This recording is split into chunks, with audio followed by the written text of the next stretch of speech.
distillation.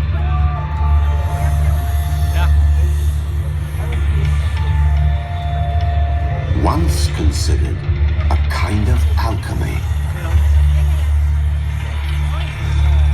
But for Johannes Nolet, settling in the quiet town of Schiedam, distillation means something very different.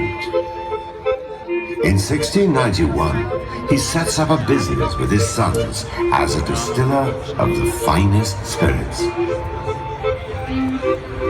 Little does he know that his tiny enterprise on the banks of the River Schiedam will evolve through 11 generations of craftsmanship in the art of distillation.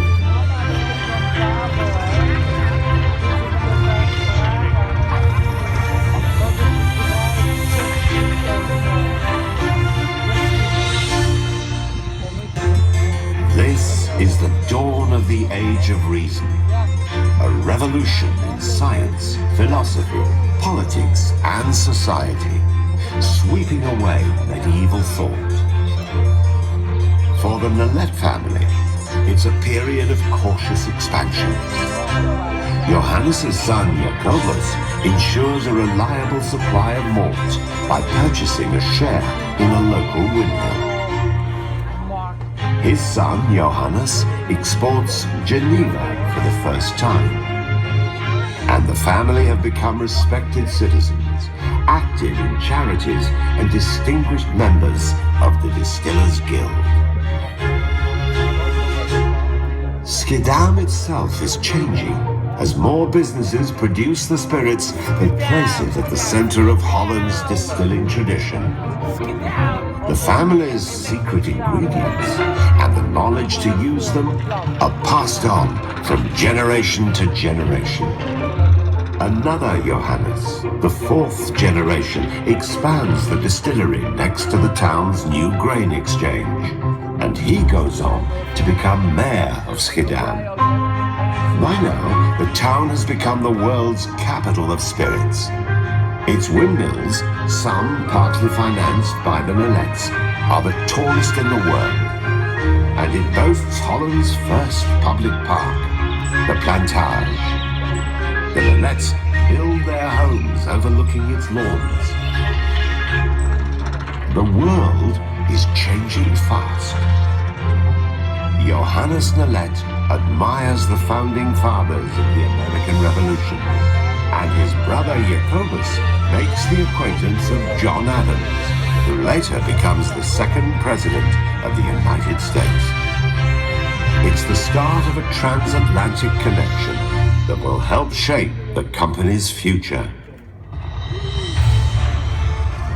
As Europe lives through turmoil, the family remains at the heart of Schiedam life.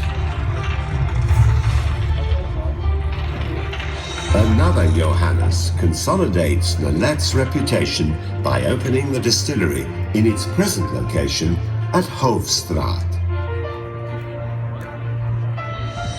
Meanwhile, railways and canals spread out into Europe. Communications are opened up by the telegraph, and steamships sail for the first time from the shipyards of Rotterdam. Millions of Europeans seek their freedom in the United States, while at home, Jacobus Nolet installs the hand-stoked coal-fired pot still number 1, initiating a distillation process that remains at the heart of Nolet's today. By around 1880, Schiedam boasts 400 distillers. Nolet adopts column stills, using pure alcohol as well as traditional malt wine. Jacobus becomes deeply interested in shipping, and his son Johannes, every inch the modern entrepreneur, resolves to put down roots in the United States. At the end of the 19th century, he sails to Baltimore and falls in love with the new country. He personally oversees the construction and management of the family's American distillery and introduces new products and marketing. At first, Nolet USA, guided from Schiedam by Johannes, thrives in the hands of its expert local staff. But in 1920, the company's success is brought to an abrupt halt by prohibition. Some distillers moved to Canada, allowing their products to be imported illegally. But Johannes will do nothing that compromises the reputation of the company. Reluctantly, he gives up the US market. Business continues, but the world of the Schiedam distillers is threatened. First by rapidly changing markets, and then by the Second World War. Distillery stocks are preyed upon by occupying troops, and production is severely restricted by shortages of staff and raw materials. By 1945, just 38 of Schiedam's distillers are still in business. But the family, armed with the quality of Nolet products, carries on the work it did before the war. By the time Carolus, the 10th generation, takes over the business, a price war is raging. Only a few distillers will survive. But Carolus refuses to take part. Instead, he stabilizes the company by focusing on premium quality spirits and launching Ketel in Geneva in 1977.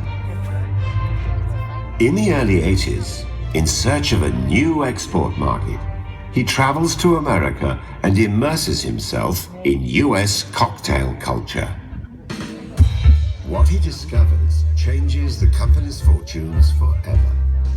Realizing that vodka martinis are in fashion and that they all have a harsh vodka taste, he returns to Schiedam and begins to develop a new product. After 7 years, Carolus launches a new vodka on the West Coast. A vodka that combines modern column distillation with the traditional pot still. A vodka that is fresh on the nose, with a unique, crisp taste and long finish, making it ideal for drinking neat or in a vodka martini. A vodka distilled in and named after Schiedam's oldest pot still number 1, Ketel One Vodka. Word of mouth does the rest. Today, the Nolets are proud to say that Ketel One is admired in bars all over the world. The company's partnership with Diageo in 2008 has provided global distribution for Ketel One. Continuing the father-to-son tradition, Carolus and his 2 sons, Carl Jr. and Bob, created Nolet's finest gins, adding to a growing family of products that have redefined premium distilling.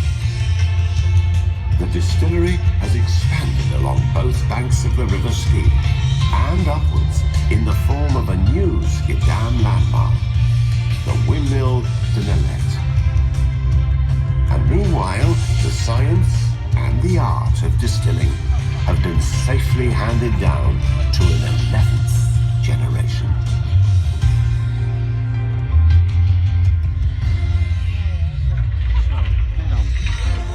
I am truly proud of the growth of our company.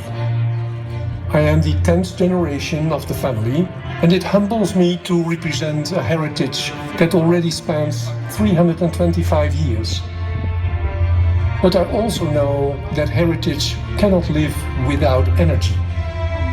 The energy that has driven innovation and modernity in the company comes from all the generations that have preceded us.